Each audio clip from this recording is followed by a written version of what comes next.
다리를 이렇게 업할 시간에는 저기 있던 소파를 절로 옮겼어요.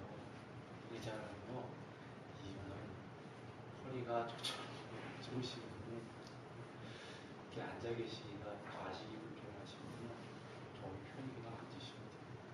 의자에.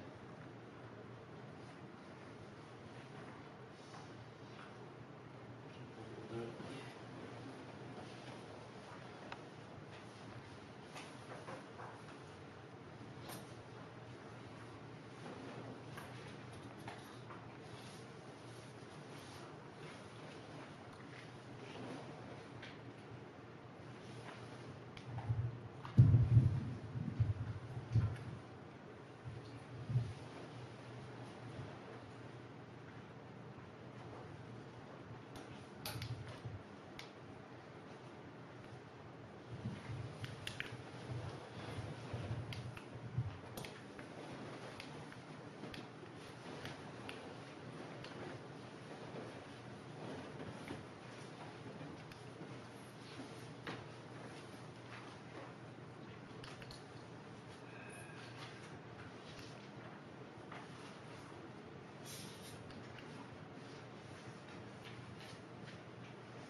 오늘 45쪽입니다. 저번 시간 45쪽이 아니군요. 죄송합니다. 음,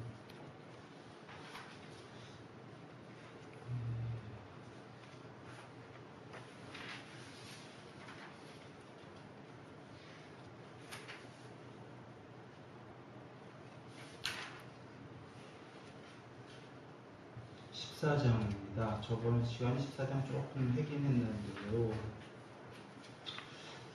이거 다시 살펴보겠습니다. 그때 수보리님이 이 경설하심을 듣고 뜻을 깊이 이해하여 감격의 눈물을 흘리며 부처님께 말씀드렸습니다.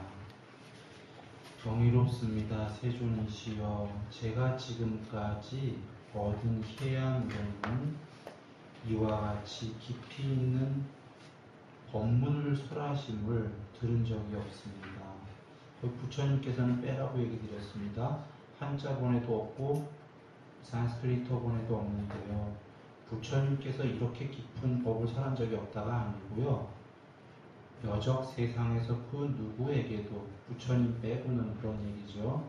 이와 같이 깊이 있는 법문 말씀을 들은 적이 없습니다. 세존이시여, 만일 어떤 사람이 이 경을 듣고 믿음이 청정해지면 그 사람이 그 실상일 것이니, 실제 실상의 지혜가 일어날 것이니 이 사람은 희유한데요.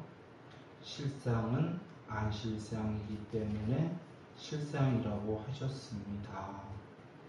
A는 안 A라고, 그래서 A라고 A이기 때문입니다의 전형적인 또 제일 중요한 말씀이고요. 오늘 처음 오신 분은 이게 잘 이해가 안 되실 거예요. A는 안 A라고, 그래서 A라고 하셨기 때문입니다. 이걸 자주 오시면 이해될 겁니다. 제가 지금 이 같은 경전을 듣고서 믿고 이해하고 받아들이기는 어렵지 않습니다. 그러나 미래 500년 뒤에, 이게 산스크리트어로는 2500년이니까 지금쯤입니다.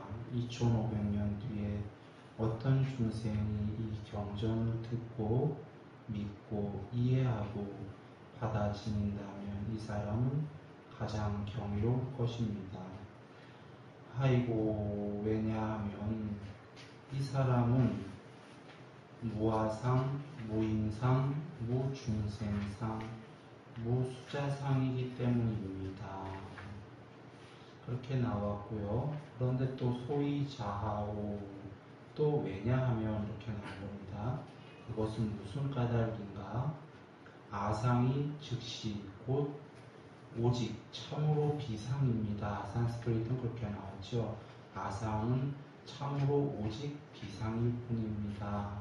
인상, 중생상, 수자상은 오직 참으로 비상, 상이 아닙니다. 라고 나왔습니다. 아상은 상이 아닙니다. 아상은 나쁜 상인데 없애야 될 비상으로 한글로 상이 아닙니다 하면 상이 아닌 게 마치 좋은 것처럼 돼버려서 해석이 엉터리가 되죠. 그래서 그냥 한자로 읽는 게 해석이 쉽습니다. 아상은 비상입니다. 아상도 상이고 비상도 상의 반대말인 상입니다. 그래서 아상도 버리고 비상도 버리란 말을 다 이해했기 때문에 이 사람은 희유한 사람입니다. 그래서 실제로 산스크리트어권에는 무아상, 인상, 중생상, 수자상에 이어서 곧 바로 노우, 영어의 노우, 재상, 노우, 비상 이렇게 나왔었습니다. 산스크리트어권에는 상도 버리고 비상도 버려라. 이해하셨죠?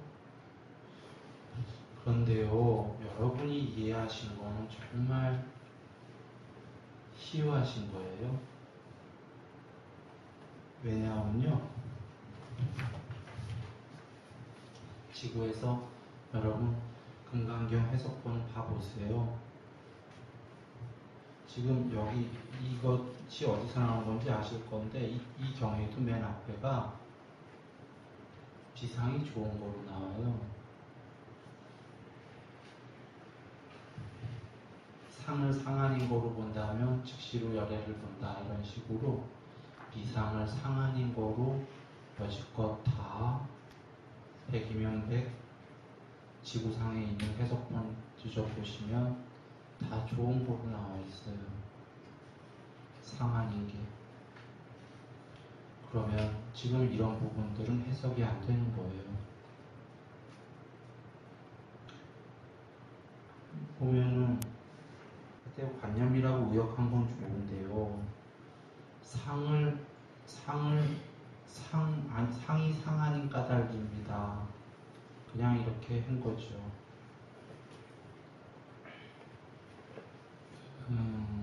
상한인 까닭이 뭔지가 이해가 안 되는 거죠. 상이 아닌 까닭이다가 상과 비상이 똑같기 때문에 둘 다 버리라고 하신 까닭입니다. 그런 겁니다. 그것을 이해한 여러분은 희유하시다가 상도 버리고 비상도 버리라는 걸 이해하셔야지만이 이 경이 이해가 되거든요. 그래서요, 하이고 그 다음에 또 왜냐하면이 나왔는데요. 앞에 걸 수식하는 거죠.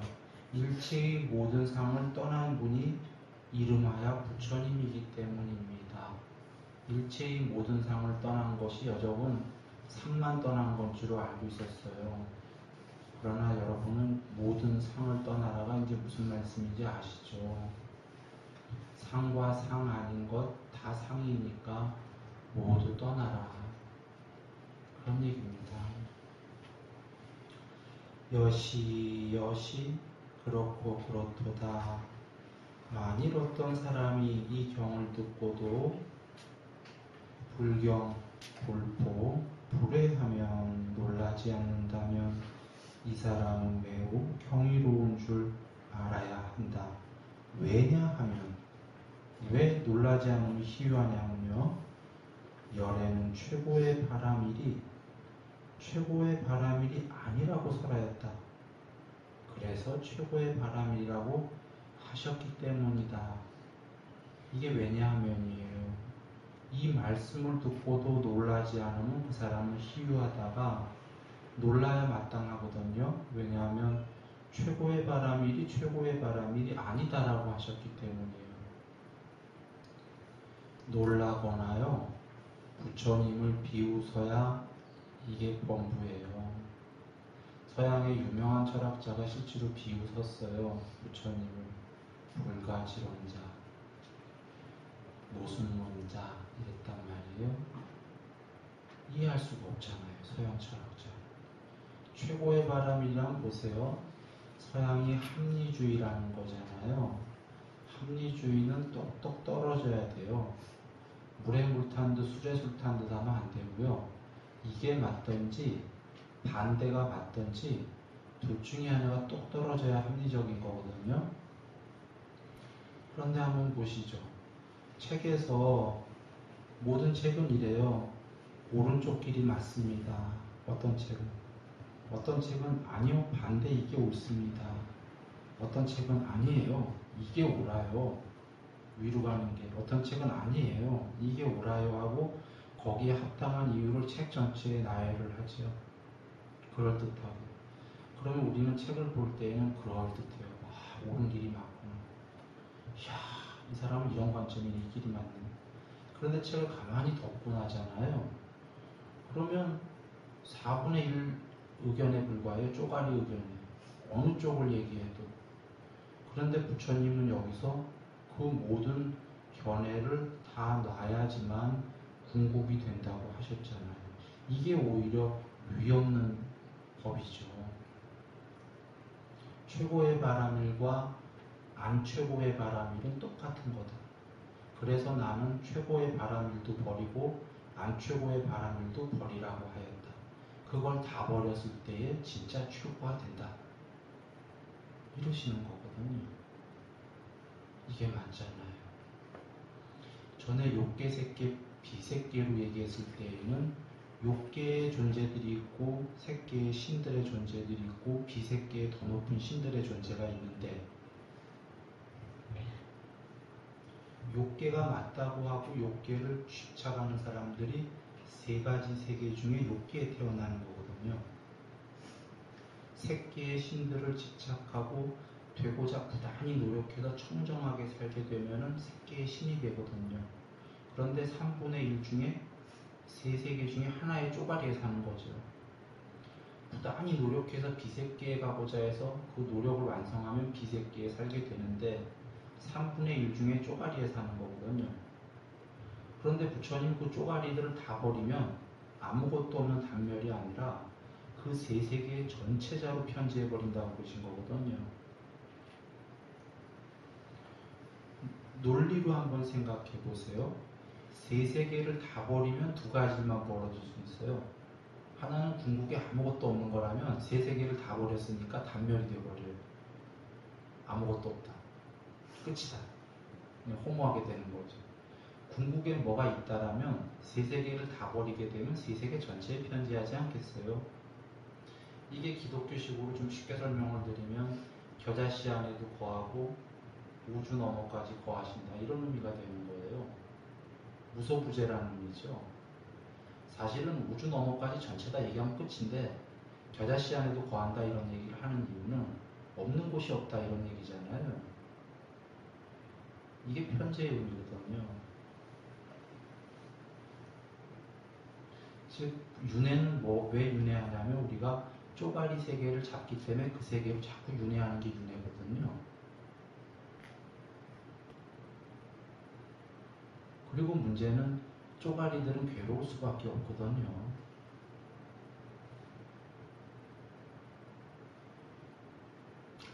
그래서 부처님께서 지금 저희에게 주신 법은 위없는 법이에요. 그리고 이제 이런 의미도 있어요. 이것을 저기다 대보면은 여적껏 그 아뜨만주의자들은 신들의 세계만이 높은 세계고 가고 싶었어요. 사실은 지구의 아뜨만주의는 범지구적으로 펼쳐져 있어요. 불교에마저도. 부처님은 그거 아니라고 하셨는데요. 한번 여기 계신 분들 여겨보세요. 천상 가고 싶다. 안 되셔도 돼요. 마음속으로 드시고. 또 죽으면 높은 천상세계 가고 싶다가 태반이잖아요. 태반이에요, 사실은. 그러니까 깨달음이다라는 것도 한번 보세요. 중국에서부터 깨달음이 어떻게 왜곡이 됐냐면 높은 극락 가는 거를 깨달음의 궁극으로들 많이 여기고 있어요. 불교에서도. 부처님은 높은 극락도 다 쪼가리 세계를 하셨거든요. 화엄 세계도.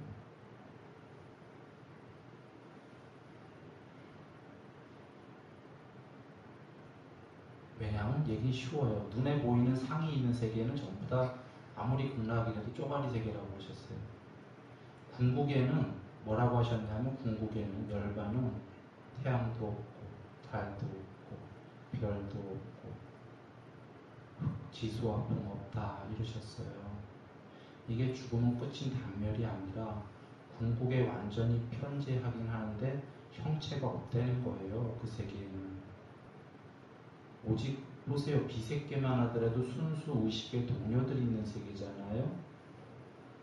여러분 적과 꿀이 오르고 기가 막히고 극락 같은 세계는 다 색계의 세계예요.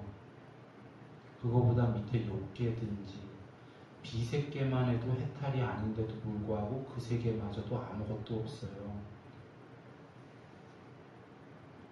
그런데 우리는 이런 건 곤란하다고 여기시겠죠?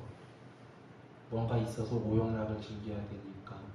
그런데 사실은 더 높은 세계는 없는 세계가 더 높고 지고한 세계예요. 더 지복이기 때문에. 없는 세계가 자타가 나와 너가 더 없는 세계거든요. 그런데 우리는 많은 사람들은 요 욕계에 6가지 하늘나라가 있어요. 6개가 다 점점 높아져요. 거기는 감각의 오용락을 어마어마하게 만족할 수 있는 세계라고 보셨거든요. 근데 그게 제일 낮은 정상세계예요. 근데 가만히 보면 그걸 바라잖아요, 우리들은. 그러면 보세요. 그것만 해도 제일 낮은 세계인데 그거보다 높은 세계도 아니고 더 궁극에 초월해라 다 버려라 했으니 이거 웬만한 사람들은 놀라고 경외하고 놀라고 막 이래야 되는 거 아닌가요? 두려워하고. 그래서 부처님께서 이 말씀을 듣고도 불경불포 고려하면은 사람은 참으로 희귀한 사람이다 하신 거예요. 여러분 그 심정적으로 그런 높은 천상세계 바라는 거 이해돼요. 충분히 이해되는데 정말로 진실로 그건 제일 낮은 세계예요. 낮은 세계니까 가지 말자가 아니고요. 천상 중에 제일 낮은 세계니까 목표는 크게 잡아야 된다 이런 얘기입니다. 그래야 못 가도 거기까지는 간다 이런 거죠.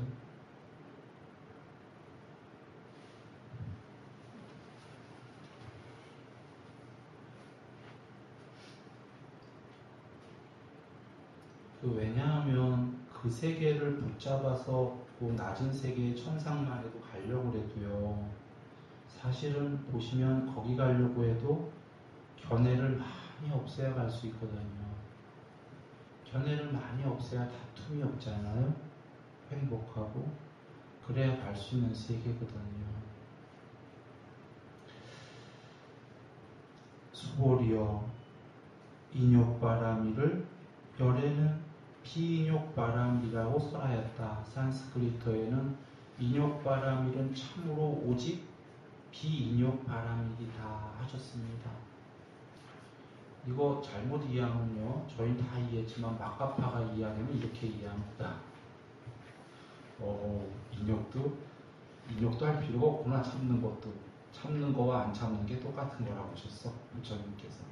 나는 마카파가 돼야지. 이렇게 오해할 수 있죠. 참는 거와 안 참는 게 똑같다고 하셨으면 어떤 사람은 안 참아도 되겠다. 이럴 거 아닙니까? 그게 아니고 이 여정은 많이 참아야 되고요. 참는다는 것도 여전히 사실은 화가 있잖아요.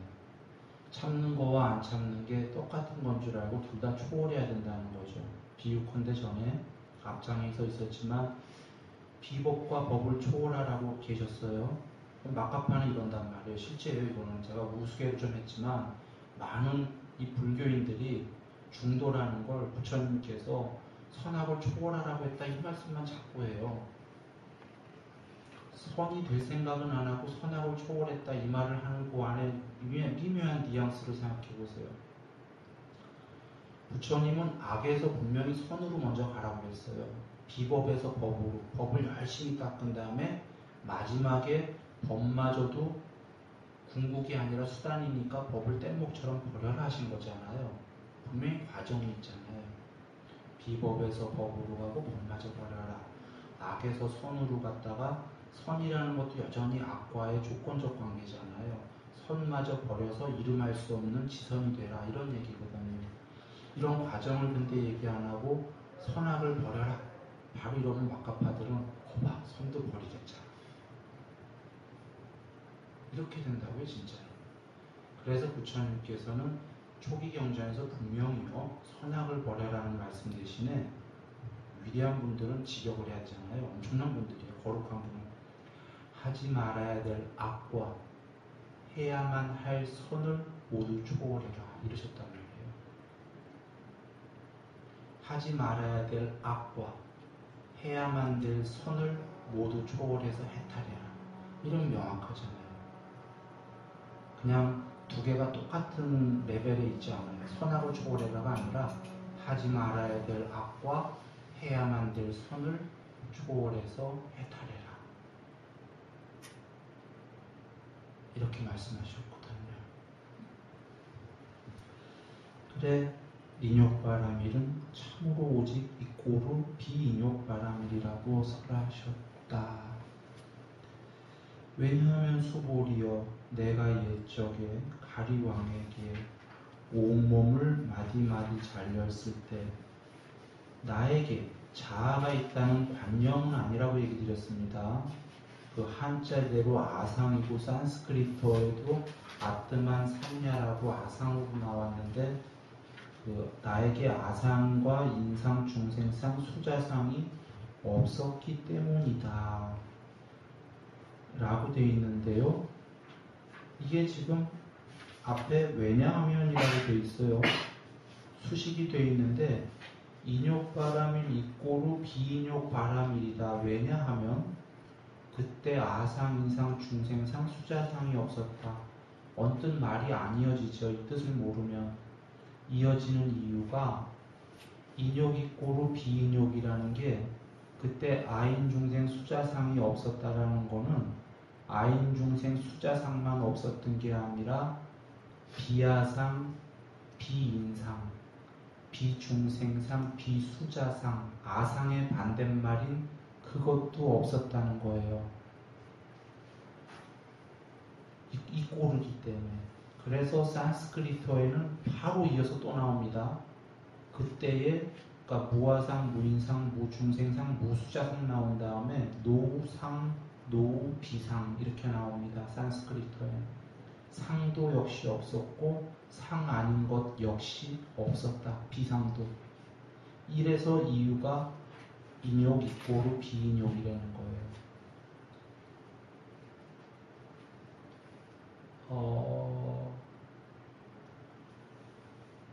그리고 이어서 뭐지요? 왜냐하면 또 하이가 나옵니다. 수식하는 겁니다.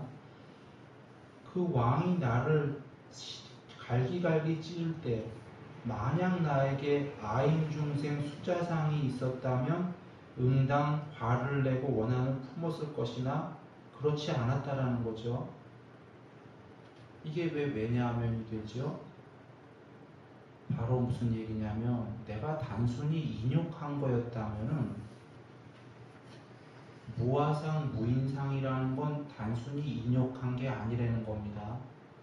단순히 참는 거였다면 나는 화가 났을 거라는 거예요. 내 면에서는. 비록 참을 망정 으아 화난다. 참긴 참아야 된다. 이랬을 거 아니겠어요? 그때 진짜 아무렇지도 않으셨다라는 게 나는 참는 게 아니었다는 거지요. 참는 거와 안 참는 거를 모두 초월했기 때문에 왜냐하면 이러고 나왔잖아요. 그래 진짜 아무렇지도 않으셨다라는 거예요.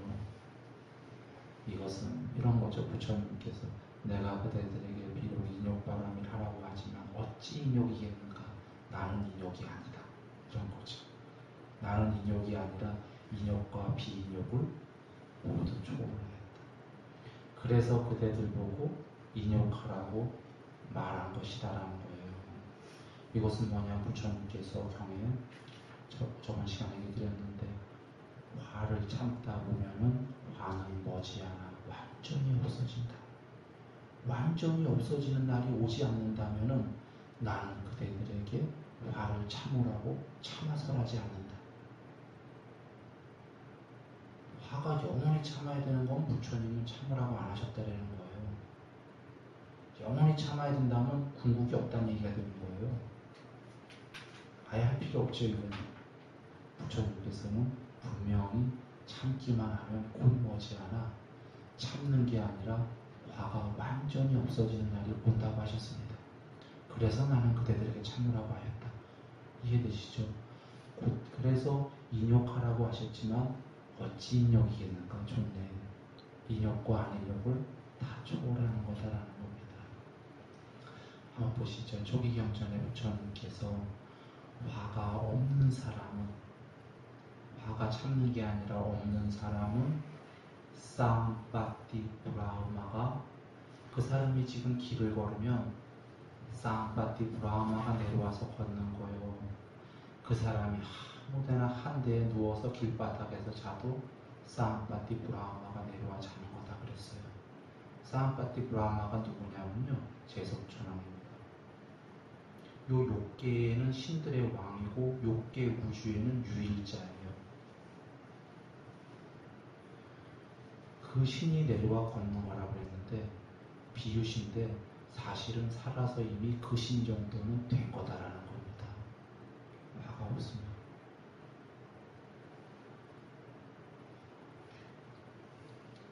열 가지 장애 중에 네 번째가 화인데, 화가 희미하게 남은 사람이 사다함이라는 큰 성자예요. 한 번만 더 오면 해탈이 예정된 사람. 화가 하나도 없으면 불화한자, 안함, 이 세계엔 다시는 윤회 안 하고 sep계의 사선천이라고, 그건 극락 정도가 아니에요. 어마무쌍한 데입니다. 거기에 태어나서 3만 겁 이상을, 우주가 3만 개 생길 거 이상을 사시다가 열반할 거예요. 화가 없으면, 화만 없으면 해탈은 안 돼요. 해탈 전 단계예요.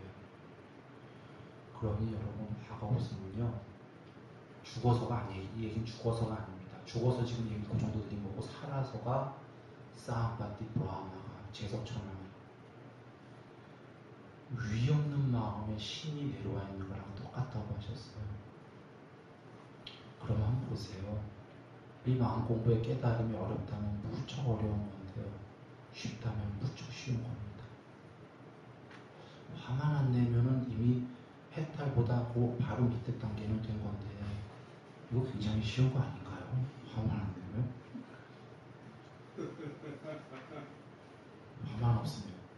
네. 사실 쉽다면 이거 엄청 쉬운 거예요. 왜냐하면 쉽지는 않아요. 화가 없어지는 게. 제가 그걸 몰라서 드리는 얘기는 아니라, 그러나 화가 없어져 생긴 복은, 결과는 너무 어마무쌍한 거예요. 그러니까 화 하나 없어졌는데 해탈 전 단계가 돼버린 거거든요. 살아서도 죽어서도. 이 결과가 너무 어마어마하니까 다 갖춘 정도가 아니에요. 화가 없어지면. 뭐 거의 완전히 고귀한 존재가 더 높은 존재가 돼요. 위없는 하나씩 그런가. 뜬구름 잡는 말씀이 아니거든요. 여러분은 지금 오늘 이것만 하나만 아셨어도 굉장한 거예요. 이야, 화만 없어지면 되는구나. 그러다가, 그래서 이제 깨달은 공부 좀 등한시하다가도요, 언젠가 그것만 되면 됐지. 그래, 화 이제부터 없애보자. 그런데 사실은 어느 날 뚝딱하고 화는 안 없어져요. 그래서 화를 없애려면 화의 위험성을 맨 처음에 알아야 돼요. 도박하는 사람이 도박을 안 하려고 그러면 그냥 도박 끊으세요가 안 돼요. 도박의 위험성을 스스로 알아야 돼요. 출발은. 모든 중독이나 욕망에 없애기 위한 첫 번째 길은 그것의 위험성을 알라고 하셨어요. 화의 위험성을 알려면 어떻게 해야 되냐면 참회를 해야 돼요. 참회하다 보면 화의 위험성을 알게 돼요. 그때부터 화를 없애려고 하면 이제 뭐를 해야 되냐면 참회는 오늘 어저께까지 어제 일을 하는 거고 잘못한 거. 계목은 오늘부터 죽을 때까지 잘하겠다는 거니까 오늘부터 계목적으로 화를 안 내는 거라는 거예요. 그리고 순서적으로 목표를 어떻게 세우냐면 부처님께서 화를 바위에 새기는 사람, 바위는 조각들이에요. 흙 위에 새기는 사람, 물 위에 새기는 사람 이렇게 조금씩 줄여가라고 그러신 거예요. 한자로 지금도 유명한 산에 가면 한자로 막 조각깔로 팍팍 파져 있어요. 옛날 막 조선시대 그때도 판 것 같은데 더 이전 거도 있을 거고 아직도 있잖아요. 풍화작용인데도 화를 그렇게 바위에 새기면 큰일 나는 거죠. 죽은 다음에도 그래서 못 떠나는 거예요.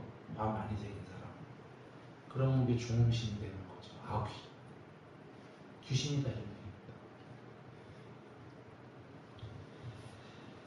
그런데 돌아와서요. 아까 여기 한글에 자아가 있다는 관념으로 제가 이거 아니다라고 한 이유가 아트만 산야라고 되어 있는데 산야라는 말에는 영상과 관념이라는 의미가 다 있어요. 상에는.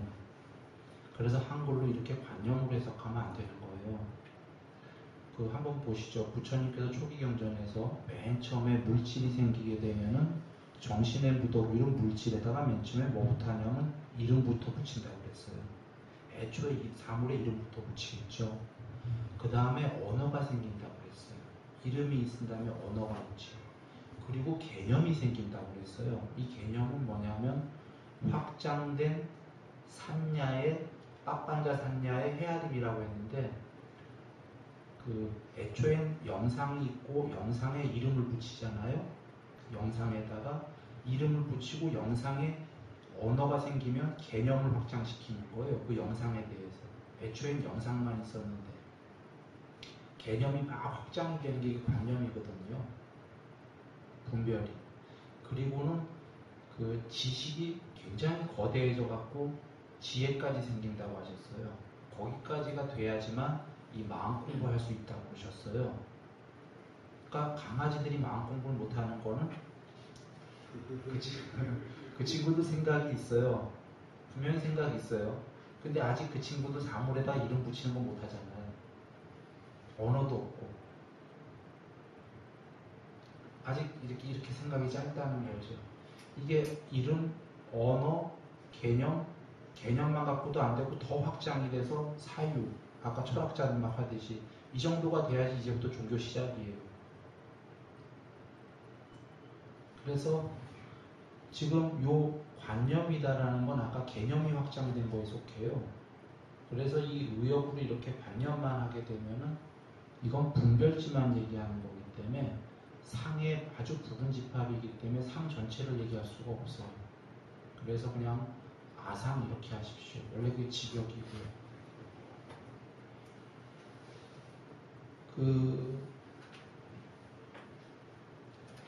여기에 이 가리왕 얘기를 하나 드릴게요. 이게 어떤 얘기냐면 그 부처님께서 성선이셨을 때 500생 동안 인욕선이셨어요. 참는 선인을 하셨을 때에 어떤 왕이 가리왕이 와서 그러는 거예요. 그대가 정말 인욕을 잘하는 선인이라면서 그랬던 거죠. 그래서 부처님이 가만히 계시니까 한번 인욕해봐라 하면서 갈기갈기 찢으신 거예요. 이 나쁜 왕이. 그때 부처님께서는 그걸 당하시면서도 가만히 계셨던 거예요. 그랬더니 제석천왕이 그때 내려왔어요. 보다 못해갖고 그 왕을 죽이려고 그랬어요. 뭘 하려고 보니까 부처님께서 제석천왕에게 냅두라 이러셨어요. 그런 일화가 있는 얘기입니다. 그 초기 경전에서 어떤 말씀이 계시냐면 그 고행을 극도로 하실 때에 그 무덤가에서 이제 고행을 하시는 장면이 나와요. 콩알 한 알로 하루를 견디셔요. 그러다 나중에 보름에 한 알 드시고. 그래서 직접 얘기하셔요. 내가 이렇게까지 고행을 했는데 이 고행이 깨달음의 길에 되지 않더라. 이런 말씀하시면서 하는 겁니다. 난 극도의 고행을 했다. 나중에 백가죽을 만지면 등뼈가 만져지고 등에 손을 대면 백가죽이만 창자가 만져지고 이게 붙었다는 얘기시죠. 그리고는 똥 오줌을 나오는 한은 받아 드셨대요. 본인 거를. 그러니까 나중에 나오는 한이라는 앞에 전제가 무슨 얘기겠어요? 나중에 똥도 없으셨다라는 거예요. 하도 못 드셔가지고. 그리고 그 마국간에서 어미소들이 다 이렇게 그 철수하고 송아지들만 있으면 거기 들어가서 송아지 똥 드셨고, 사람들이랑 안 만나려고 그 깊은 산에서 사냥꾼 들어오면 피하셨고, 말 섞기가 싫으시니까요. 그래서 너무 못 드시니까 이렇게 문지르면 털들이 뿌리채 다 뽑혔고 우수수수. 근데 그때에 이제 무덤가에서 또 고행하고 계실 때 아이들이 부처님을 발견한 거예요. 부처님이 또 피하려면 피하실 힘이 없으신 거지. 못 움직이는데 아이들이 와서 귓구멍에다가 뭘 막 쑤셔놓은 거예요. 막대기를. 부처님께 막 오줌을 세례하고. 그런데도 부처님께서는 아무런 화가 안 일하셨다. 이런 말씀 쭉 계셔요.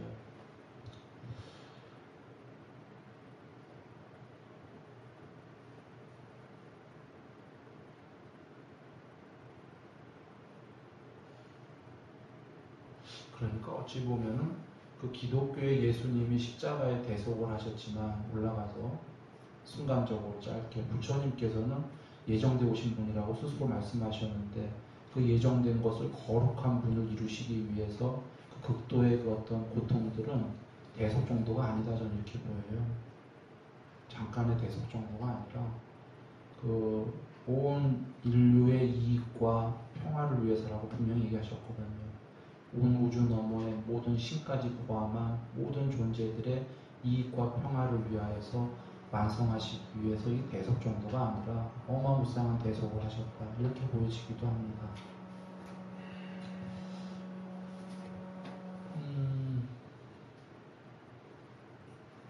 그러므로 수고리여 보살은 모든 상을 떠나, 여기 관념을 떠나 했지만 다 상으로 합니다. 관념은 잘못된 의역입니다. 그 모든 상을 떠나서 일체의 응리 일체상, 한자로 붙어있죠. 모든 일체의 상을 떠나서, 일체의 상을 떠나서는 상과 비상을 떠나서죠.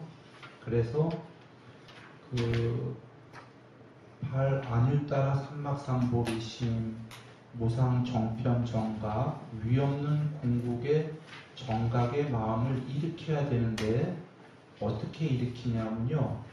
불웅주색 생심, 불웅주 성향 미쪽법 생심. 한 번에 이어서 할게요. 색성향 미쪽법이니까 불웅주 색성향 미쪽법 생심이에요. 응당 색성향 미쪽법에 머무르지 않는 마음을 일으켜야 한다. 이렇게 되어 있는 겁니다. 그렇게 마음을 일으켜야 안욕따라 삼막삼보리가 된다는 거죠. 발심이니까. 발 안욕따라 삼막삼보리심은 아직 안욕따라 삼막삼보리가 된 게 아니고요. 되려고 발심한 거예요. 마음을 일으켰을 때에는 응당 색성향 미쪽법에 머무르지 않는 마음을 일으켜야 된다예요. 그런데요, 어제도 잠깐 얘기 드린 것 같은데 그제 현장 스님 본에는 곧이어 나옵니다. 뭐냐면 비색성향 미촉법에도 머무르지 않는 마음을 일으켜야 된다. 여기 썼죠. 한자본에 있는 거는 부주 색성향 미촉법 다음에 생심 마음을 일으켜야 된다. 왜냐하면 안욕따라 삼막삼보리에 발심을 하려면 마음을 일으키기 때문에 공부의 과정이 아직 된 건 아니고 색성향 미촉법에 불응주 머물지 않는 이 음자를 뺐네요. 불응주 머물지 않는 마음을 생심 일으켜야 된다예요. 그런데 현장 스님 본에는 곧 이어서 불응주 비색성향 미촉법 생심도 나와요. 아이고 이유는 뭐예요? 상을 버리고 비상도 버려라지요. 상을 강론으로 하게 되면 색성향 미촉법이 돼요. 상을 통론으로 하게 되면 그냥 상이에요.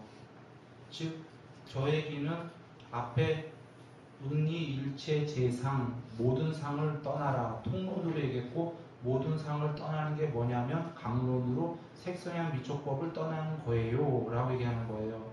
즉 그런데 색성향 미촉법을 떠나는 것은요 하면서 단순히 색성향 미촉법만 떠나는 게 아니라 비색성향 미촉법도 떠나는 거예요. 색성향 미촉법이 아닌 것도 떠나는 거예요. 하이고 지금 색성향 미촉법이 제가 한마디로 하면 상이라고 그랬어요. 상도 떠나고 비상도 떠나라고 하셨죠.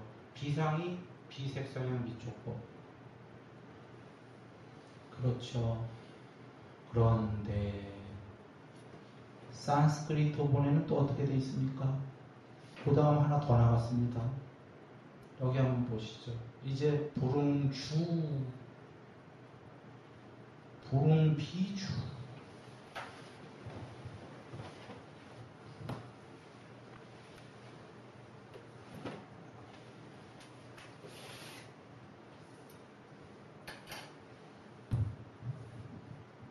이거와 반대인 것도 떠나라 이해되셨잖아요. 그런데 보시죠. 이제 색과 비색이 아니고요. 주와 비주라는 게 또 문제예요. 더 나아가서. 이렇게 되면 완벽해지죠. 좀 전에는 색성향 미촉법을 떠나고 반대인 비색성향 미촉법을 떠나고 여기까지 이해한 사람도요. 머물지 마라 하니까 여기까지 이해한 사람도 머무는 것도 하지 말고 안 머무는 것도 하지 마라. 여기까지 이해가 잘 안 되죠. 더 나아간 거예요. 주, 머물 주, 비주, 아닐 비주, 아니 머문다, 안 머문다. 아닐 물자. 머무는 것도 아니요. 안 머무는 것도 아니요. 머무는 거, 안 머무는 거 다 떠나라는 얘기죠. 아까는 목적어가 여기에는 색성향 미촉법의 목적어가 있었어요. 색성향 미촉법과 비색성향 미촉법. 여기에 목적어는 색성향 미촉법이 아니라 머무는 거와 안 머무는 걸 다 떠나라. 우리를 지금 완벽하게 끌고 가시는 거예요, 부처님께서.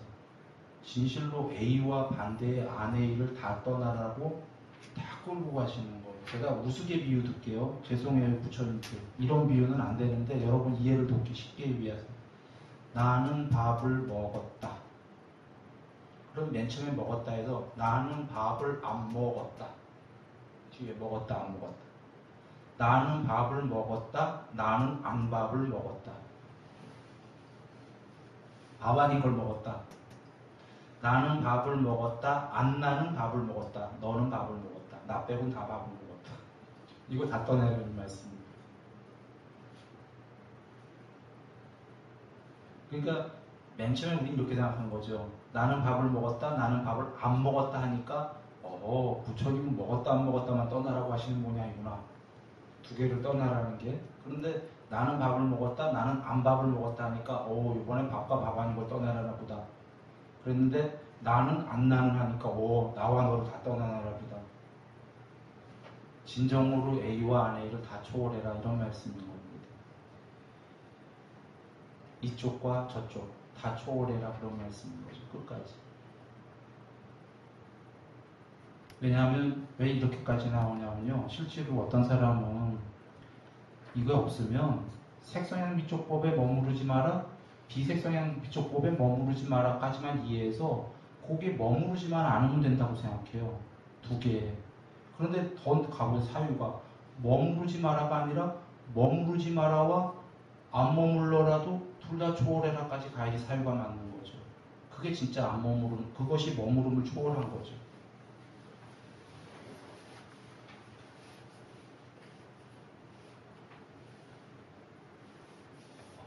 모기가 있구나.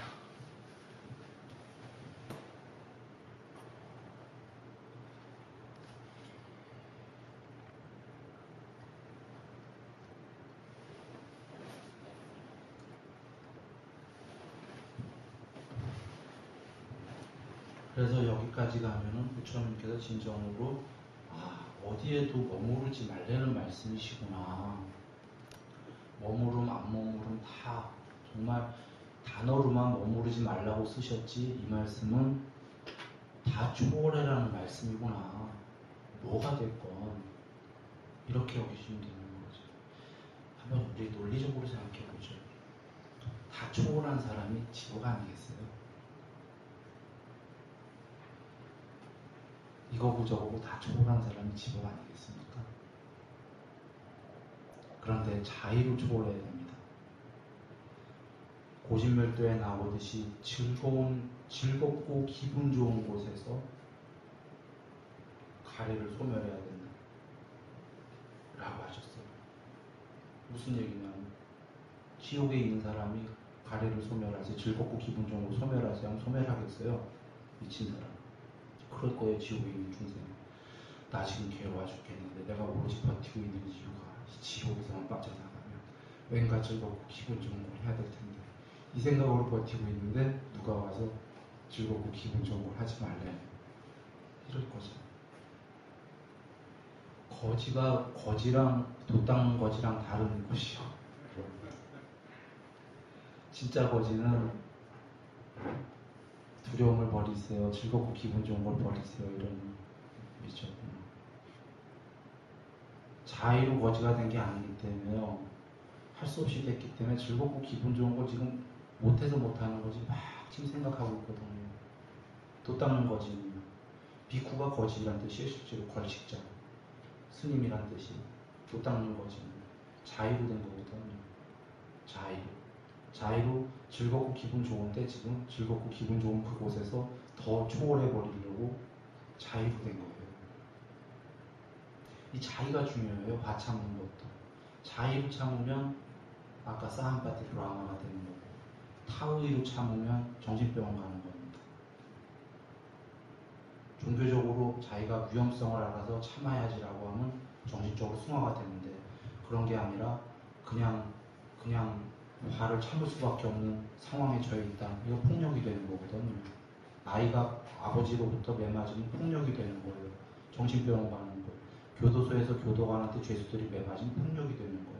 어쩔 수 없이 참을 수밖에 없는 상황이면 고부간에 옛날에 시어머니 때문에 이혼도 할 수 없고 옛날에는 며느리가 당하기만 하면 그 폭력이 되는 거예요. 정신병이 되는 겁니다. 자의로 승화하면 되겠다. 그래 마음 공부에는 자의가 중요한 겁니다.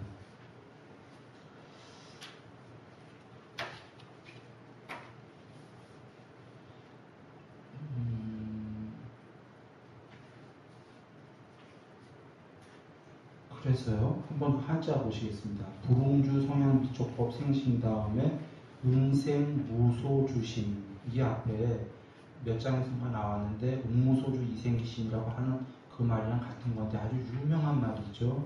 응당 어디에도 머무는 바 없이 마음을 일으켜라는데 이것이 바로 뭐냐면 어디에도 머무는 바 없이가 뭐냐 이거죠.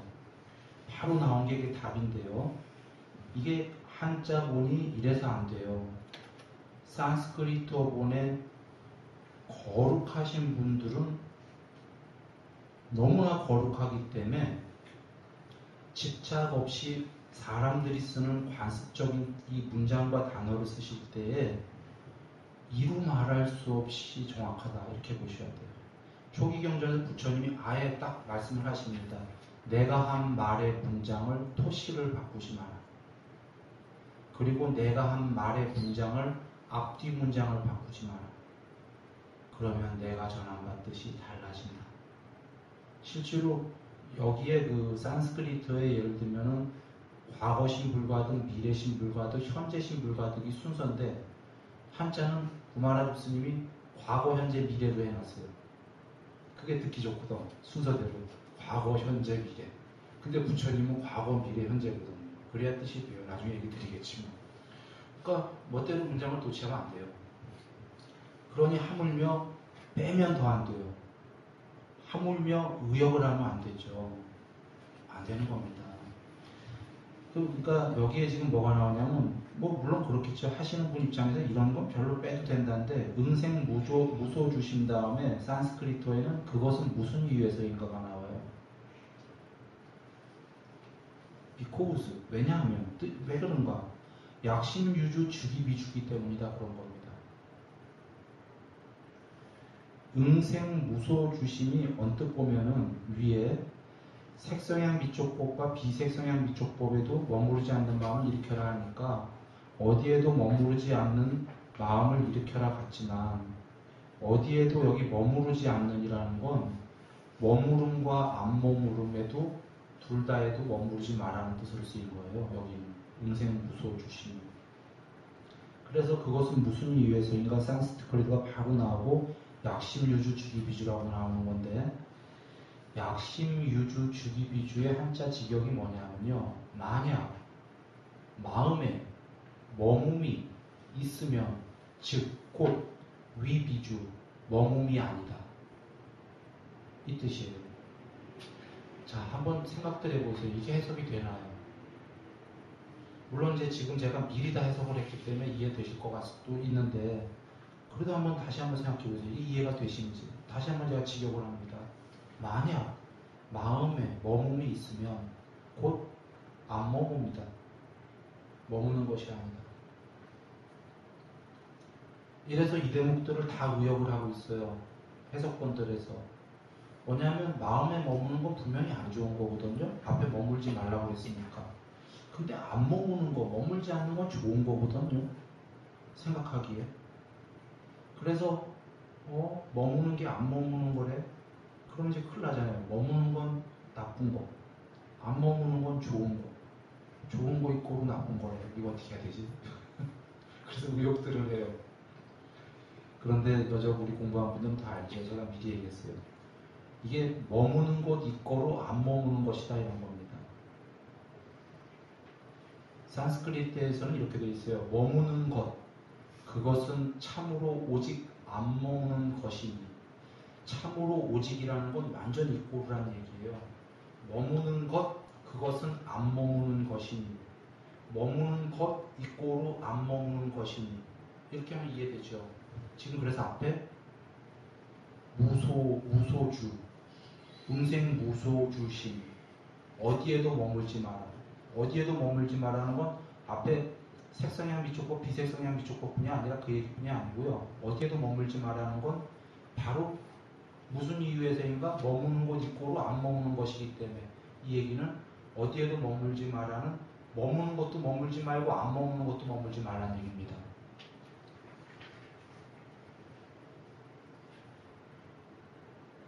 이해되시죠?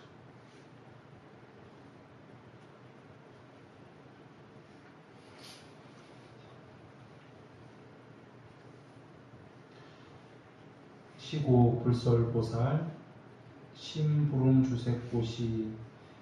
그러므로 보살은 그 세계 머뭄이 없이 보시해야 된다고 열애는 설하였다. 그 다음에 그 보시면 이어서 다 한 다음에 얘기하겠습니다. 수보리여 보살은 모든 중생의 이익을 위하여 이와 같이 보시해야 된다. 열애는 모든 중생이 중생이란 관념이 아니라 중생상은 안중생상이라고 또 모든 중생들도 중생들이 아니라고 설하였다. 설하였기 때문이다. 이런 얘기입니다. 자, 맨 처음에 보살은 세계 머뭄이 없이 보시하라는 말씀은 세계도 머뭄이 없이 비세계도 머뭄이 없이 세계 머픔도 초월해서 세계 안머픔도 초월해서 모두 초월해서 보시하라고 하셨다. 이런 얘기입니다. 이거 어떤 의미죠? 바로 앞에서 맨 처음에 어떻게 제가 해탈합니까? 그대가 해탈하려면 말이야 모든 중생들을 무열반에 들게 하리라 이렇게 하고선 그렇게 가라. 어떻게 갑니까? 보시해라. 이러셨죠. 지금 이 말씀은 세계 머뭄이 없이 이와 같이 보시해라. 밑도 끝도 없어요. 저는 밑도 끝도 없는 게 아닙니다. 앞에 왜 보시해라냐를 수식하는 거 이제서요. 보시하게 되면 색계도 비색도 초월하고 머무는 거, 안 머무는 거 다 초월하게 된다는 겁니다.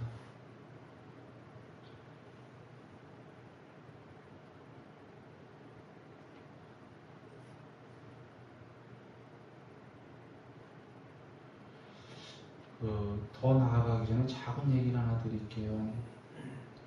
세상 많이 도우세요. 도와야 됩니다. 지금 모든 종교에, 불교뿐이 아니라 모든 종교에, 특히 사종교는, 불교도 그렇지만, 기복 많이 하죠. 기복 많이 하면은, 도와주실 거라고 다른 종교는 더 심하게 얘기도 해요. 다 도와주신다. 그러나 여러분 한번 보세요. 모든 종교를 막론하고 재물, 명예 등등등으로 다 형이학적으로 봤을 때 그 각각의 종교에 제일 위에 명예서부터 재물서부터 제일 위에를 누리는 사람도 있고 재벌도 있고 대통령도 있고 저 밑으로 가갖고 재물이나 제가 이런 사람들이 하찮다고 얘기하는 게 아닙니다. 형이학적으로만 얘기하는 겁니다. 구두를 닦는 사람도 있고 백수도 있단 말이에요. 불교라고 안 그러겠어요? 대통령부터 거기 쭉 가면 밑에까지 있을 거 아닙니까? 기독교라고 안 그러겠어요? 신도교라고 안 그러겠어요? 무슬림이라고 안 그러겠어요? 그럼 뭘 다 도와줬다는 거죠? 모든 종교에서? 뭘 다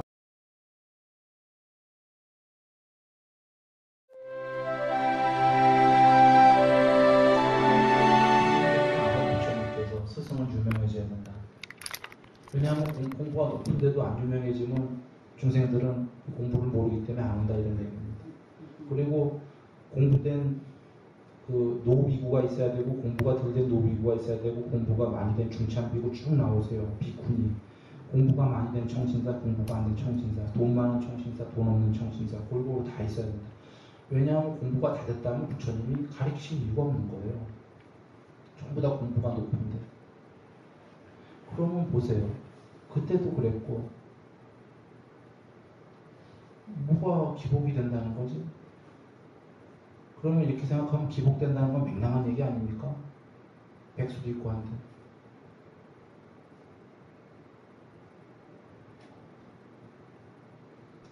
사실은 이런 겁니다. 자기 거를 이 이치가 두 손에 있는 걸 꽉 움켜쥐고 자기 거는 그 부처님 질투와 인색이라고 하셨죠.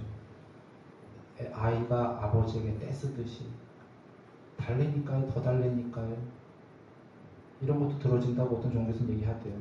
이런 거 안 들어집니다.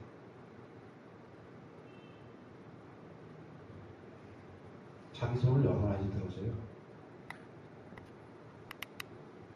쉽게 얘기하면 무슨 얘기냐면 세상을 도와야 돼요. 진실입니다. 세상을 도우면서 기원을 해야 들어지지 세상을 돕지 않는데 그거는 부처님이 안 계시고 어떤 신도 안 돕습니다. 아무도 안 돕습니다. 그 신이 도울 일 없는 게 신은커녕 사람도 안 돕잖아요. 사람도 안 도와요. 사람도 자기를 도와줄 때 돕는 겁니다. 사람이 돕지 않는데 도와주는 건 언제뿐이냐면 월급 받을 때뿐이에요. 진실입니다.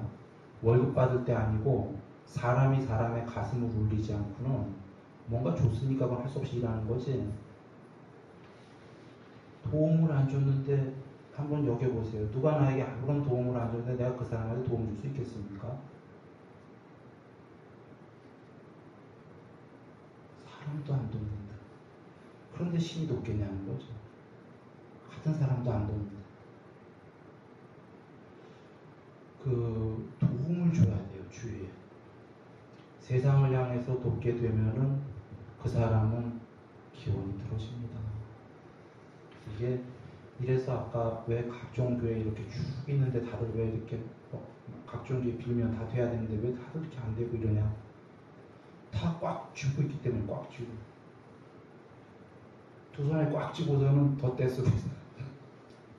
혹은 덧대 쓰진 않는 경우도 있어요. 힘들어서. 힘든데도 힘들어서 또 못 나. 힘들면 더 못 나요. 그러니까 마찬가지예요. 더 달라고 떼쓰는 건 아닌데 힘들어서 더 달래는 건 아니지만 못 놓으면서 떼쓰니까 이게 안 들어져요. 전에 제가 이런 원숭이 비유했었죠. 실제로 실험했다고 그러는데 이렇게 구멍이 뚫려 있는데 원숭이 손을 집어넣고 저쪽에 바나나가 있단 말이죠. 그거 잡으면 안 나오잖아요. 손이 못 빠져나가요. 이 구멍으로 한참 동안 괴로워하는 거예요. 얘는 영장류이기 때문에 조금만 생각하면 알아요. 놔야지 나온다는 걸. 못 놔요, 욕심 때문에. 그래 부처님께서 저번에 그 제성문정에서 그 제석천왕이 내려오셔갖고 쌍가가 사람들은 왜 칼과 방패를 들고 싸웁니까? 질투와 인색 때문이다라고 하셨잖아요.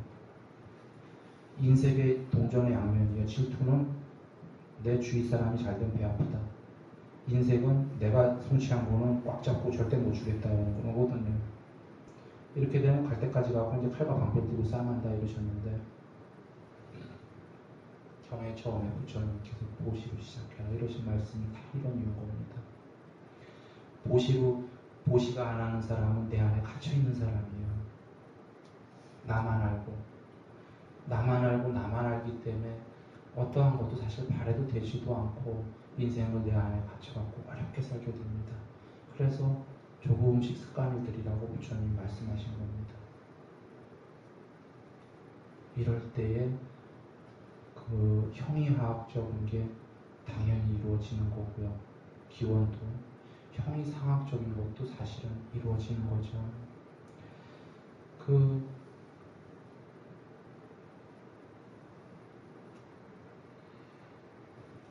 자, 고단 가겠습니다. 그래서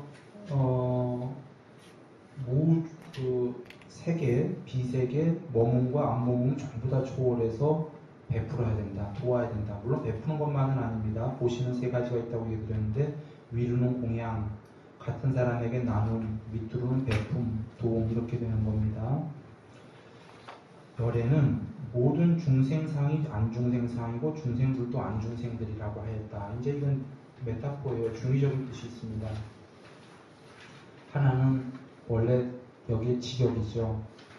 그 중생과 안중생이 이꼬르니까 앞에 맨 처음으로 돌아가 보세요.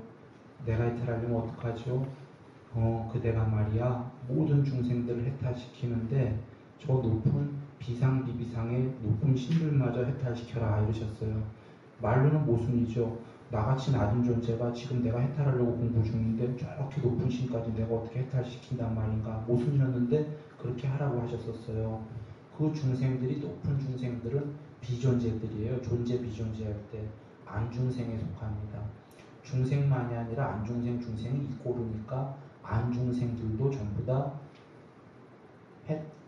똑같이 보시하려는 거예요. 지금 이게 1번 뜻이고 2번 뜻은 중생 이꼬르 안중생에는 그 의미상 뉘앙스가 중생이 불성이 있다 이런 의미가 갖고 있어요. 중생이 아니다. 그래서 보시하려는 거다 이런 얘기죠. 결국은 불성에다 하는 거다 이런 얘기입니다.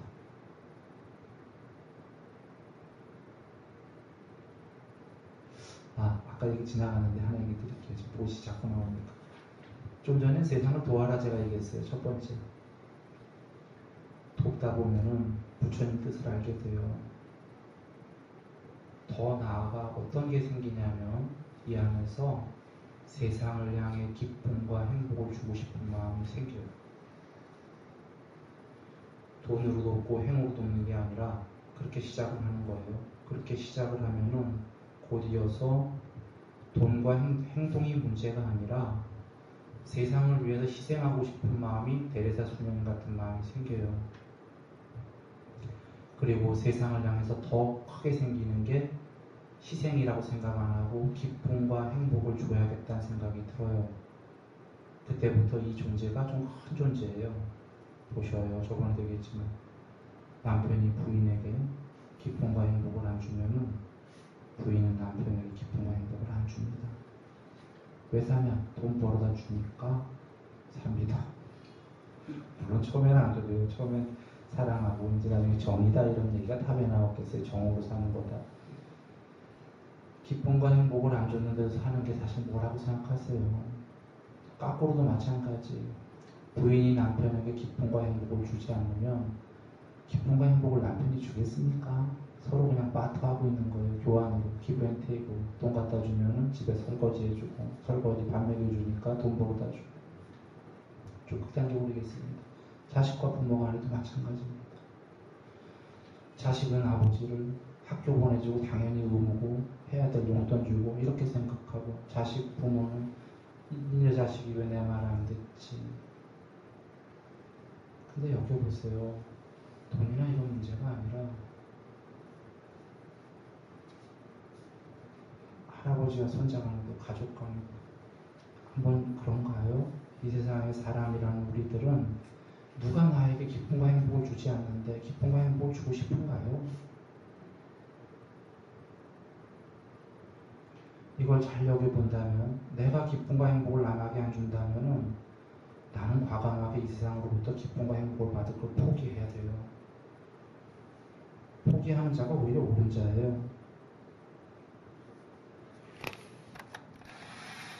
나는 사랑 안 받겠다. 그냥 나 혼자 이러고 살다 가겠다. 외로움도 좋다고.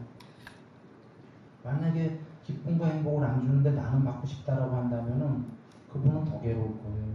왜냐하면 불가능하기 때문에. 불가능한 걸 생각하니까.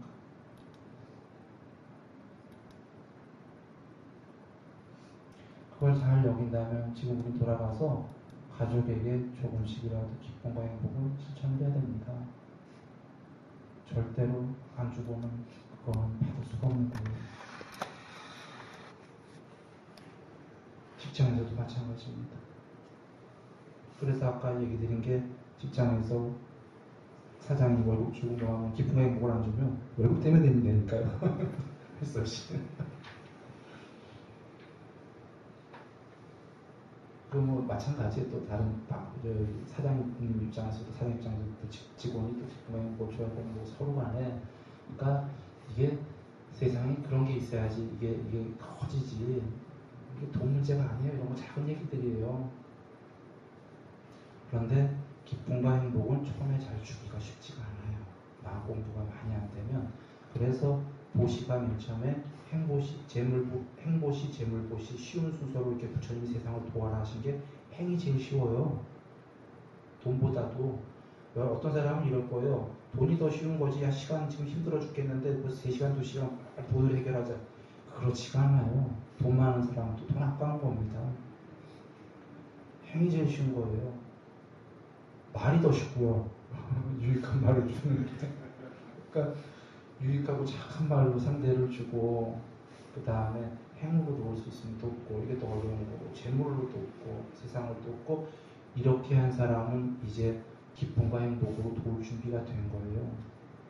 자비가 됐기 때문에 그래요. 희, 지루함이 없는 남과 더불어 기뻐하는 마음, 부처님 말씀하신 그걸 알게 됩니다. 예, 그 다음에 이제 중요한 말씀이 나오는데요. 수고리여 열애는 바른 말을 하는 분이고 참된 말을 하는 분이며 이치에 맞는 말을 하는 분이시고, 여기에 지금 그 이고 이렇게 되어 있는데요. 그 바른 말을 하는 이고, 못마땅해요. 한자에 시로자라는 것도 못마땅해요. 물론 자가 꼭 농자자는 아니겠죠. 뭐 한자를 잘 모르지만 사람이랑 무슨 분이 있겠지만, 근데 이 경어 한자에 없나요?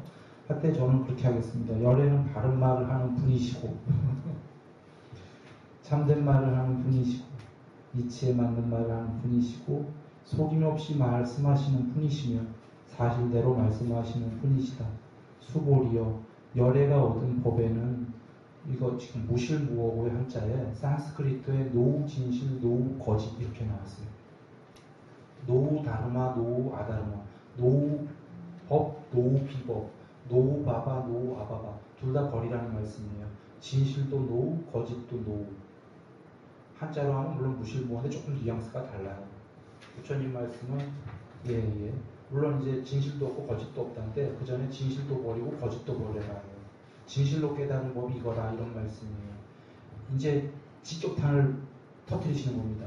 드디어 여기까지가 온 거예요.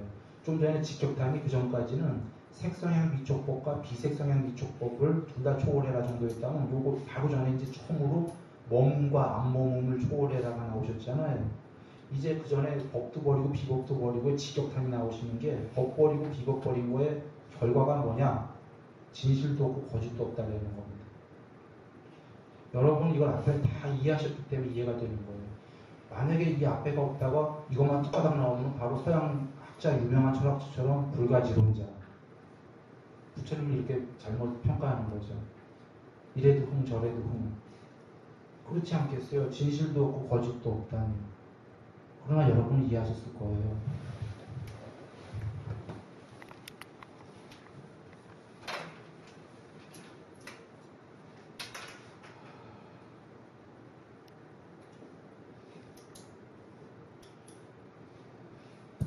이런 거거든요. 물론 이름할 수 없는 진실이 있어요. 이름할 수 없는. 그건 뭐죠? 노후 진실, 노후 거짓이 이름할 수 없는. 굳이 말로 할 수는 없지만 말로 하면 그게 진실이고. 세상의 진실과 거짓은 상대적인 거라는 거죠. 여러분, 견해로 지은 거가 진실일 수 있어요? 없어요. 견해는 최소 단위가 2개, 4개이기 때문에 반쪽짜리고 4분의 1쪽짜리니까 그 순간에 보다 사실적일 수 있어요. 진실은 없다. 혹시 이렇게 얘기할지도 몰라요. 과학은 진실이다. 사실이다. 전 그렇게 여기지 않습니다. 지금 중력, 저번 시간에 얘기했지만 중력도 가짜다까지 지금 나왔어요. 중력이 없다는 소리가 아닙니다. 있는데 중력이 근원이 아니라 파동에 의해서 생기는 것 같다. 지금은 가설인데 전 그거 맞을 거다라고 봅니다. 그런데 그런 파동이 이제 또 한동안 지배하겠죠. 파동이 진실이라고도 얘기하겠죠. 노. 어제 부처님이 말씀하셨죠. 아통. 어제 미시, 것이 다 나왔어요. 마이크로, 매크로. 원자, 전자. 어제 제가 양자역학, 입자와 파동까지 얘기를 했는데 입자가 파동이라는 걸 알라리 보시도 있을 거고 그럼 파동이 진실이다? 파동도 아니다라는 거예요. 어떤 게 있더라도 안 그게 있다는 걸 알라고 하셨어요. 부처님. 둘 다 초월해요. 그러니까 노예요. 과학이 암흑물질, 암흑에너지 알고 있었나요? 발견했어요. 암흑에너지가 훨씬 많기 때문에 우주가 팽창하고 있다는 것까지 발견했어요. 옛날에는 몰랐어요. 옛날에는 블랙홀 있을 때 화이트홀 몰랐죠. 화이트홀은 지금 아직도 가상이에요. 그런데 왜 추론하고 있냐면 늘 대대하는 양쪽이 있다라고 보이시니까 블랙홀이 있으니까 화이트홀이 있겠다. 틀림없이 있을 겁니다. 쌍으로 이루어졌기 때문에요. 그런데 쌍으로 이루어진 것들은 전부 다 반쪽짜리예요. 이 현상색은 다 쌍으로 이루어졌기 때문에 절대로 진실을 찾을 수가 없다는 거예요. 변한다. 부처님께서 모든 것은 변한다. 그러셨죠. 변하는 거가 진실, 변하는 것에서 진실을 찾을 수는 없는 거예요. 변하는 흐름을 볼 수는 있죠. 그래 드리려는 얘기는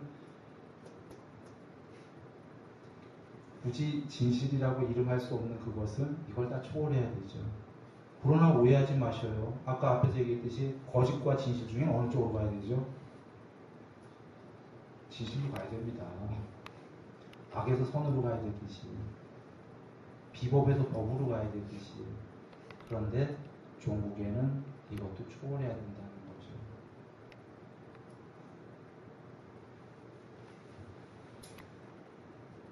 이 무실무어 보시면서 혹시 반야심경의 어떤 대목 기억 안 나시나요? 이게 이제 굳이 얘기하면 색이 공이요, 공이 색이랑 비슷한 거예요. 그러나 사실은 무실무어 금강형식으로 한다면 어떻게 되는 거냐면 색이 공이요라기보다는 색과 공을 초월해라 이렇게가 되는 거죠. 공색을 다 초월했을 때 이름할 수 없는 공이다 이렇게 되는 겁니다.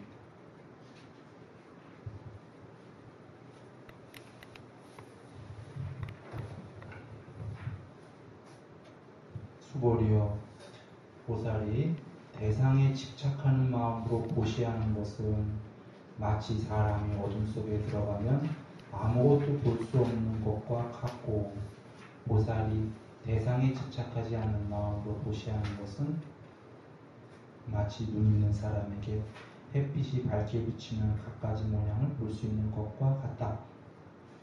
여기서요, 여기서 보시하는 경우만 나왔어요. 이 경우 말고도 있죠. 이건 보시한다는 가정 아래서 지금 말씀하신 겁니다. 보시함에도 불구하고 대상에 집착하고 하면 어둠 속에 있는 거래요. 그럼 보시 안 하면. 보시하는데도 집착하면서 하면은 대상에 집착하고 하는 게 뭐죠? 보시할 때?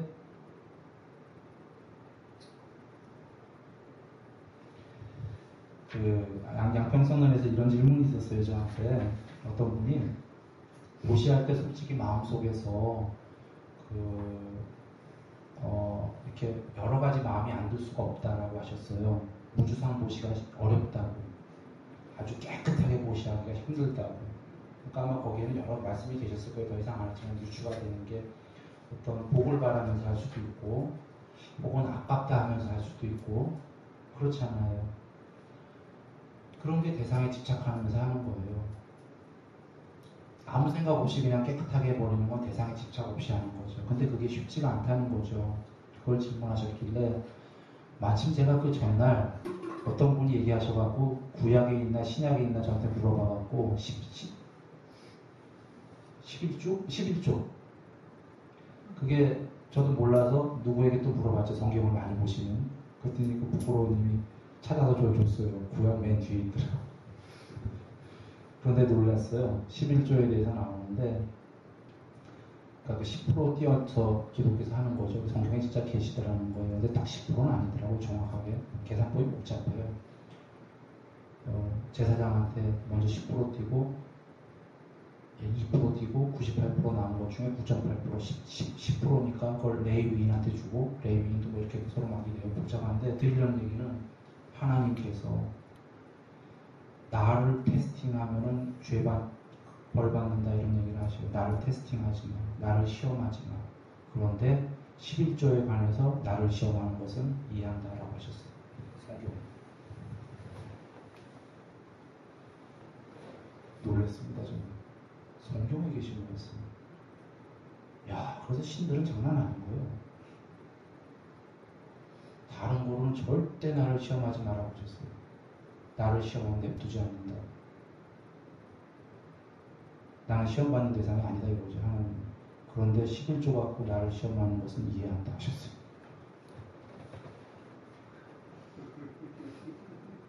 이거 무슨 뜻인지 아십니까? 시험할 수밖에 없다는 거예요.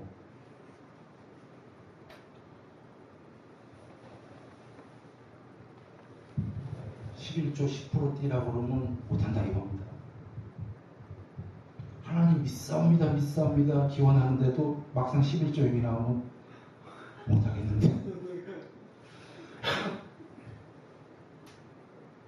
그거로 시험하는 걸 이해한다고 하셨어요. 만약에 그것마저 나를 시험하면 큰일 난다, 전부 다 지옥 보내겠다 하면 싹 지옥이라는 얘기입니다.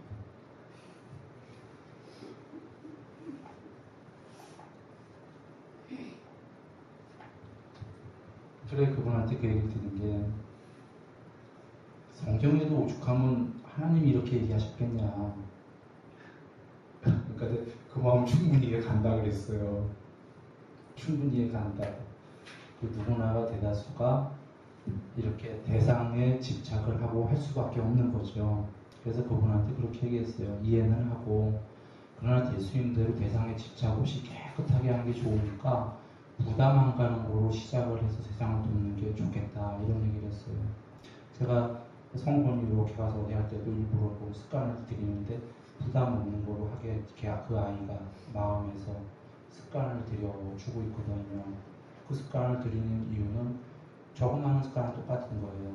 은행이 무슨 어렸을 때 버릇이 80살까지 간다라고 인색함에 때를 베껴야 되기 때문에 성공이도 잘하면서 인색하지 않게끔 그렇게 크게 자기가 해탈로 가는 길이기 때문에 그렇게 하고 있는데, 그분에게도 그렇게 얘기 드렸어요. 자꾸 부담이 갈 때, 세상을 도울 때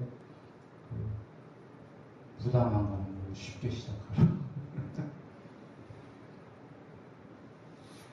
그래, 여기는 지금 두 가지 경우만 나왔는데요. 그래도 왜냐하면 여기까지 진행이 됐기 때문에 사실은 세상에는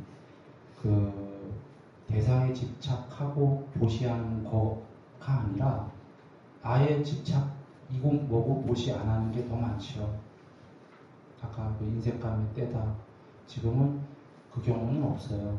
지금 부처님께서 그 경우는 없을 거다 보시고 대상에 집착하고 하는 것은 어둠 속에 들어간 것과 같고 대상에 집착 없이 하는 건 드디어 눈이 밝아진다. 이 말씀이 뭘까요? 아까 제가 얘기드린 행보시, 재물보시 이렇게 하다 보면은 베레사 수녀님, 그 다음에 기쁨과 행복을 주는 사람 노래 가사에도 있어요. 그대 내게 기쁨과 행복을 주는 사람인가 옛날에 이주호님에서 뭐 있었는데 제가 좋아하던 노래였는데 기쁨과 행복을 좀 받게 되거든요. 근데 이제 기쁨과 행복을 주는 단계까지가 가면은 그 사람은 밝은 태양 아래서 왠가 종류의 그 선명하게 다 보는 거와 같다라고 하셨잖아요. 이게 진실로 이렇습니다. 같은 눈을 우리가 갖고 있는데 뭐가 어둠 속이고 뭐가 밝은 낮이 이럴까. 나중에 진실로 이렇습니다. 부처님 말씀은 그냥 하라는 대로 해보시면 그렇게 되는 거예요. 나중에 우리가 알게 되는 건 제일 쉬운 거였구나. 말씀대로만 하면 되는 거였는데 왜 머리로 그만 사유를 하고 더디게 갔을까. 이런 의문을 나중에 참 바보다 이러는데 그러니까 제일 현명한 자는 말씀대로 그냥 가는 거예요. 예를 들어서 이런 겁니다. 트럭 운전사가 어디 길 가는데 길에 할머니가 무거운 보침을 지고 가고 있어요. 그래서 할머니 태워주려고 태웠어요. 할머니 타세요. 할머니가 탔어요. 타갖고서 보침을 지고 있어요. 트럭 안에서도. 할머니 보침 내려놓으세요. 무겁게 왜 드세요? 차에 탔는데 계속 들고 있는 거예요. 보침을. 무거운 거. 왠지 아세요? 트럭 운전사 못 믿어. 못 믿는 거예요. 그때 트럭 운전사가 아마 이력서 다 보여주고 자기 뭐 신문에 스크랩된 거 예를 들면 이런 거 다 보여주고 나 이렇게 괜찮은 사람이에요. 이런 거 보여줬으면 할머니가 휴 안심하고 내려놓을 거예요. 보침. 조금 모순인데도 이게 모순이 아니에요. 우리가 이렇게 어둠 속에 있는 거예요. 트럭을 탔으면 이왕 맡겨놔야 되잖아요. 못 맡겨. 트럭까지는 탔는데. 그래서 이제 근데 그 운전사의 이력서 다 보고 나서는 와, 이 사람 유명한 사람이네. 나한테 주면 좋지. 내 거 이 보침 정도 훔쳐갈 사람은 아니구나. 하고서는 그제서야 내려놓을 수 있지 않겠어요. 근데 그 이력서를 다 보려면 그게 뭐냐면 법문을 보는 거예요. 그래서 여러분 이 자리에 오시면 너무 훌륭한 거예요. 경을 들어야 되는 거예요. 법문 안 들으면 그 운전사의 이력서를 모르면 아무리 내려놓으라고 해도 시간 훌쩍 걸리는 거예요. 서로 가서 토킹하면서 친해질 때까지 하루 종일 걸리고 아 이제 믿어도 되는구나. 그런데 그때 되면 이미 그 전에 내려야 돼요. 이미 파악했을 때는. 근데 이해가 되는 게 그 할머니뿐이 아니라 우리 전체가 이런 거예요. 그 사람의 이력서를 안 보고 그분이 누군지 모르고 누군지도 모르겠는데 어떻게 내려나. 요새 강도가 얼마나 많은 세상인데. 그래서 부처님께서 믿음의 3요소가 첫 번째가 뭐였죠? 법문 듣기를 즐거이 한다. 법문은 부처님 몸이기도 하지만요. 그분이 어떤 분인지 파악을 안 하면은 보침 못 내려놔요. 이래서 아까 우리가 기도하는 분들이 기원이 안 이루어지는 이유가 처참한별로 벌어지는 게 믿음에 있어요. 믿음이 많은 분은 이루어지는데 보침 아까는 뭐 꽉 쥐고 인색함으로 기원한다고 근데 이번에 보침 안 내려놓고 트럭 운전사 딱 보이는데 나를 안 믿고 있는 거를 응? 이러면서 기원을 하는데 이게 이루어지겠냐. 경계하면서 그러고 있는 거예요. 그래서 이 이력을 다 보듯이 부처님께서 거룩한 분을 인정하고 거룩한 분을 알고 거룩한 분에 이끌려서라는 건 이건 법문이 있어야지만 돼요. 이분을 알아야 돼요. 인정하고. 누군지 모르겠는데 그냥 피상적으로 여러분 지금 많은 불자님들이 우리 불자예요. 노. 불자는 불자예요. 제가 노라고 한 거는 부처님을 모르고 불자예요 하는 사람들은 그냥 다 기복이에요. 기복이 나쁘다고 얘기하는 게 아닙니다. 그 기복 안 이루어질 거다 아까 얘기한 거예요. 왜냐하면 그걸 그냥 안 이루어지다 제가 저주하는 게 아니라 부처님을 오는데 인색하고 믿음이 없는데 그래서 불자예요라는 것은 부처님을 알아야 돼요. 먼저 거룩한 분을 인정하고 알게 되면 놀라운 일이 벌어지는 게 그 할머니가 보따리를 내려놓는 순간에 그렇게 편한데 그 보따리 내려놓는 동안에 시간이 무척 걸렸다. 그런데 누가 빨리 내려오느냐? 운전사의 이력서를 본 사람. 이분이 얼마나 거룩한지를 아신 분은 그 자리에서 내려놓죠. 이 얘기는 뭐냐면 깨달음까지 다른 사람들은 너무나 오래 걸리면 믿음이 있는 사람들은 바로 돼요. 쉽게. 바로 보따리를 내려놓을 수 있듯이.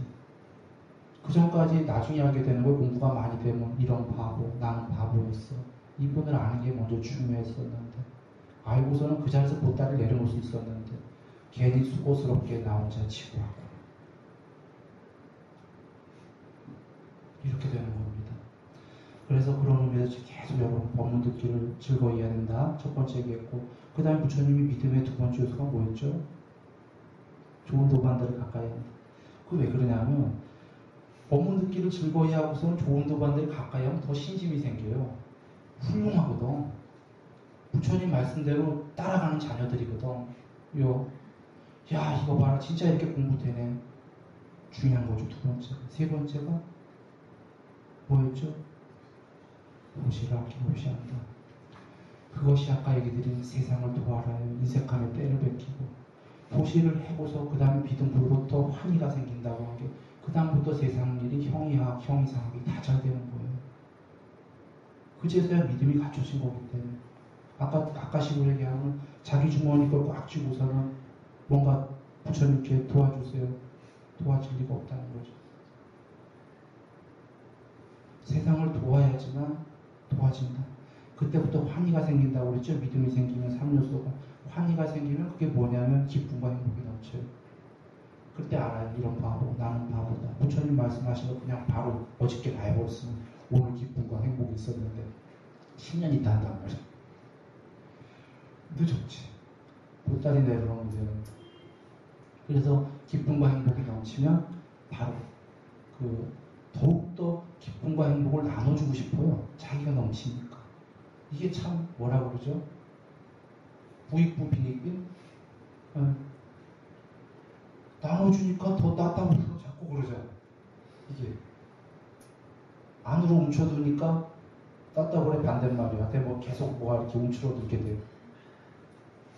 저거 하게 되니까 더 커지고 그렇게 되는 거거든요. 그래서 모든 종교가 믿음인데 믿음을 조건으로 그 다음부터 공부가 일사천리예요. 그러나 이 믿음이라는 건 좀 전에 얘기했지만 3요소 부처님이 그래서 얘기해 주신 거예요. 아까 보따리 친 할머니 누구 트럭에 타는 사람 다 믿는다고 한단 말이에요. 근데 진짜 다 믿냐라는 거죠. 다 믿는다라는 거예요. 천차만별이다라는 거예요.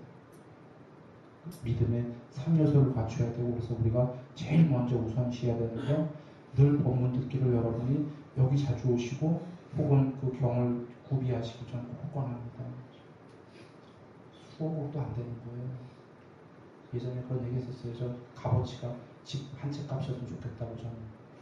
너무 귀해갖고 우주만한 값어치인데 그런 살 수 있는 사람이 없으니까 집 한 채 값이었으면 딱 좋겠다는 게 좀 있었으면 그래 하시면 되는 거죠. 그 산스크리트어에는 어떻게 되어 있냐면 제가 논하드린 건데 보살이 대상에 집착하지 않는 마음이 아니고요. 보살이 경계에 떨어지지 않고예요.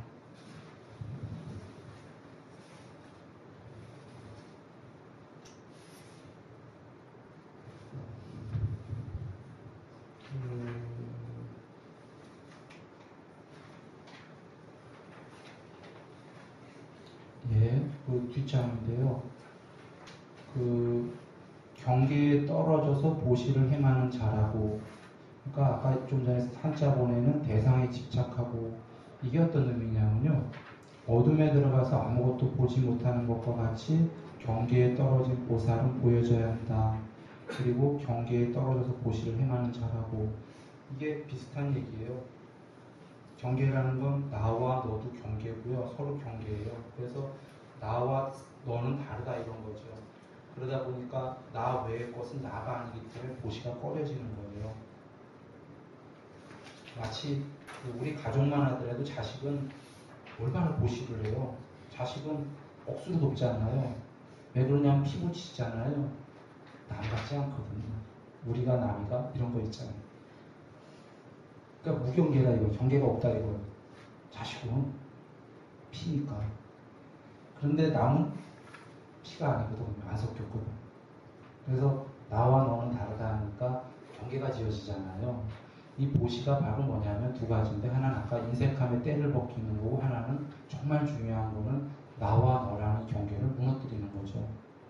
아까 오죽하면 기쁨과 행복까지 줄 수 있는 게 피 하나 안 섞였는데 기쁨과 행복을 줄 수 있다는 건 경계가 억수로 무너지는 거잖아요. 사실은 그 무너진 만큼의 이미 그 안에서 그 사람이 큰 존재가 돼 있어요.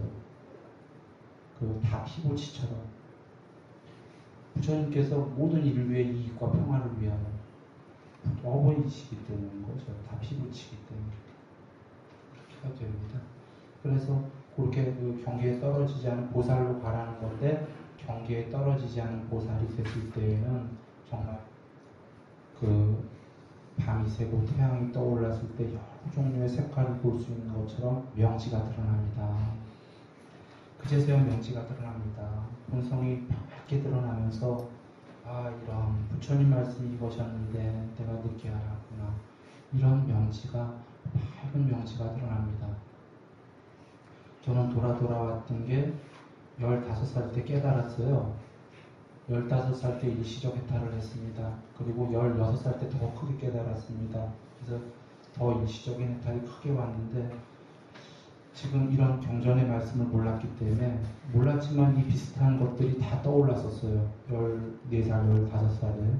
그래서 나름대로 떠올라서 그렇게 됐다가 결국은 그 어둠 속으로 다시 들어가 버린 게, 이 전방위로 이 경을 모르다 보니까 이 삶에 다시 자타가 갈라지면서 경계가 생기면서 전방위로 다시 이렇게 떨어지기 시작했어요. 나락으로.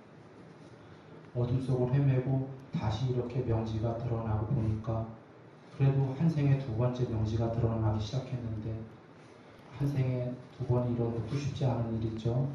그런데 그래서 이제서야 저는 잘 알겠어요. 솔직히 그냥 지금 처음 이렇게 깨달음이 와서 이런 거라면 제가 잘 모를 수도 있는데, 떨어졌다 다시 온 거기 때문에 잘 알 수가 있는 게, 많은 것들을 알겠어요. 이 밝음 속에서 여러분, 이 부처님 말씀 그대로예요. 진실이에요. 그러나 진실인데도 이게 진실일까라는 의문이 자꾸 들 수 있어요.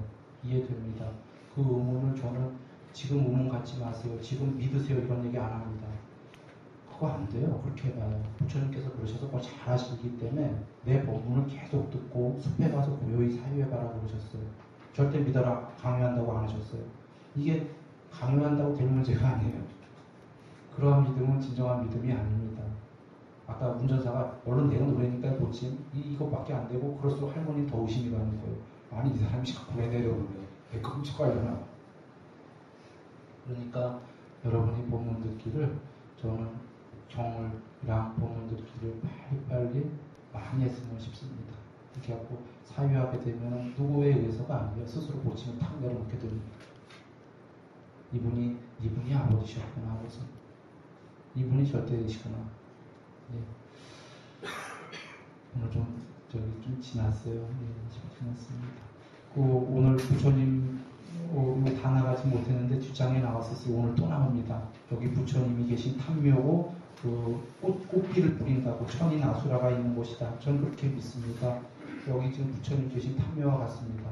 진정으로 부처님 계신 탐묘와 같습니다. 여러분, 오늘 진정한 부처님 법문이 계셨고요.